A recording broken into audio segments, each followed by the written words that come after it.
नमस्कार, आप देख रहे हैं एनएसडी टाइम। यहाँ खबरों का सिलसिला कभी रुकता नहीं। मैं शिवानी शाह हाजिर हूँ आपके सामने आज की इस खबर के साथ।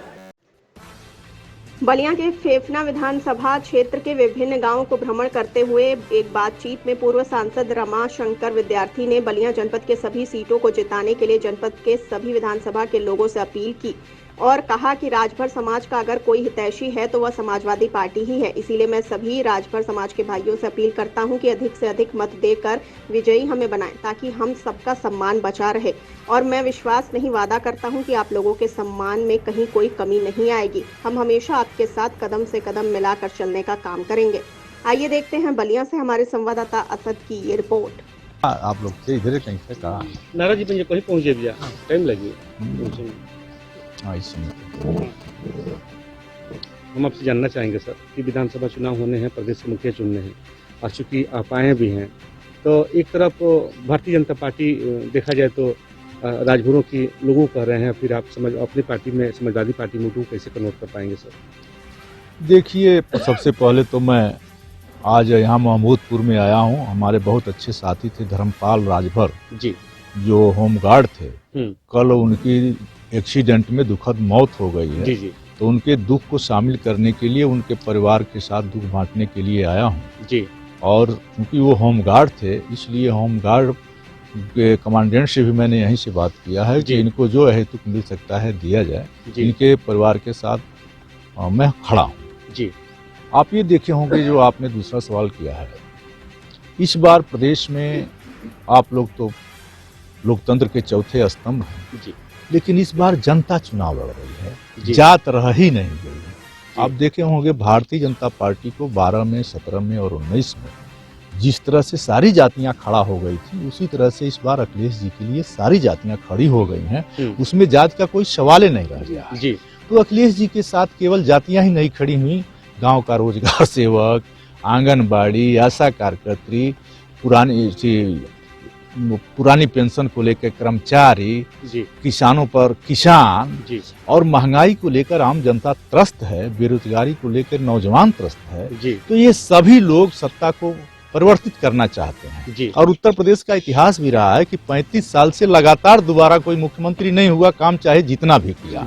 तो इस बार सत्ता पलटने के लिए जनता तैयार हो गई है और उसमें जातीय बंधन टूट गए हैं और छोटे मोटे झगड़े भी विलुप्त हो गए हैं। क्या लगता है सर कि अब के आने से जो लोग राष्ट्रीय कोटगर को भूल गए हैं फिर आपस अपने घर आ सकते हैं? देखिए, वो भूल मैं आपको एक घटना बता दूं। जब मैं समाजवादी पार्टी में आया तो हमारे समाज के ही लोग कहे कि नहीं जाना चाहिए था, लेकिन अखिलेश यादव ने जब मुझे राष्ट्रीय महासचिव बनाया और अपने हेलीकॉप्टर से आप ही के जनपदों में लेके घूमना शुरू किए तो हमारे समाज में एक भरोसा गया और उस भरोसा के बदौलत कई बार के विधायक और मंत्री माननीय रामचल राजभर जी समाजवादी पार्टी में आए। फिर सुखदेव राजभर जी जो राजभर समाज के नेता थे, उनके घर अखिलेश जी मिलकर के एक मैसेज दिया और उनके लड़के भी समाजवादी पार्टी में आए। फिर ओम प्रकाश जी भी समाजवादी पार्टी में आ गए। तो कोई विभेद नहीं है और काफी संख्या में राजभर समाज का वोट भी समाजवादी पार्टी को मिलने जा रहा है। चूँकि देखा जाए तो विधानसभा में अब तो समय बहुत कम ही रह गया है, तो क्या अपने जो भी ये राजभर समाज के भाई हैं उन लोगों से क्या कहना चाहेंगे इस मौके पर? उन लोग आपके आने से कितना हम लोग प्रभावित हो सकते हैं? देखिए, ये पहली बार हुआ है कि राजभर समाज ने कांग्रेस पार्टी को भी वोट करके देख लिया जब उसके नेता माननीय दूधनाथ राजभर होते थे। फिर सुखदेव राजभर जी हमारे नेता हुए, उसके बाद सारा राजभर समाज हाथी को भी देखे होंगे आप कि कई वर्षों तक वोट करके देख लिया।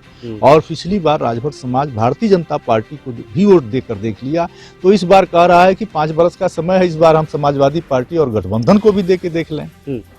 तो यहाँ के लोगों से क्या कुछ करना, जो भी आपके भाई हैं जहाँ में पाए, मैं संपूर्ण बलिया जनपद के लोगों से कहना चाहता हूँ कि बलिया जनपद के लोगों ने 5 साल में बहुत कुछ खोया है। हमारी सरकार ने जब रही तो यहाँ यूनिवर्सिटी दिया, बड़ी यूनिवर्सिटी दिया, पुल दिया, अमन चैन दिया और भारतीय जनता पार्टी 5 बरस से मुख्यमंत्री जी कहे थे कि हम गड्ढा मुक्त कर देंगे, लेकिन अभी तक तो गड्ढा मुक्त कहीं हुआ नहीं। तो और उसके बाद से जो सांड है तो इनको भगाने के लिए सांड ही काफी हैं यहाँ दुआबे के क्षेत्रों में और बलिया में। तो लोग 5 किलो राशन पा रहे हैं और रात भर सांड से अपना खेत रखा रहे हैं।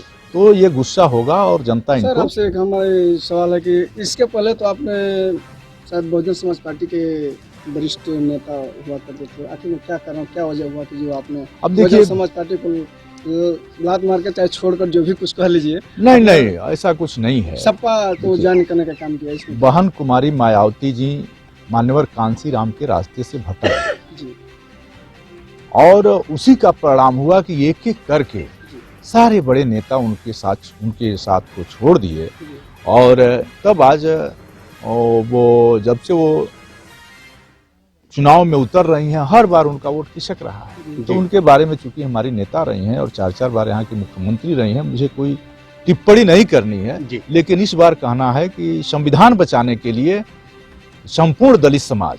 सर वो तो कहते हैं कि हमारा वोट ग्राफ बढ़ता है, वो वोट बेशक न मिले या न मिले। बहुजन समाज पार्टी में भी काम किए हैं। मान्यवर कांसी राम जिंदा थे तो पंजाब में 18% तक बहुजन समाज पार्टी चली गई थी, दिल्ली प्रांत में 12% तक चली गई थी, बिहार में भी 8% तक चली गई थी। लेकिन इधर 12 में, 17 में और 19 के चुनाव के बाद जिस तरह से वोट ग्राफ गिर रहा है, अभी पिछले चुनाव में जब हमसे गठबंधन हुआ समाजवादी पार्टी से, तो भी बहुजन समाज पार्टी 21% वोट पर थी।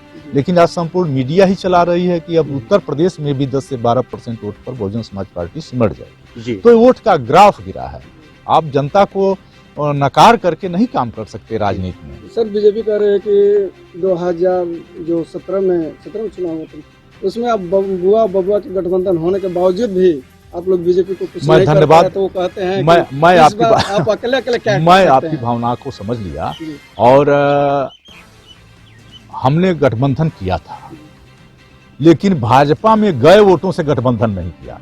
क्योंकि हम पार्टी के राष्ट्रीय महासचिव हैं और स्टार प्रचारक भी हैं, तो हम लोगों ने राय की अपने दल में कि हम लोगों ने इतने बड़े दल से गठबंधन किया, कांग्रेस से किया, बहुजन समाज पार्टी से गठबंधन किया। मुझे कहने में गरज नहीं कि हम लोग मात खाए, इसलिए हम लोगों ने तय किया कि इस बार हम लोग भाजपा में गए वोटों से गठबंधन करेंगे।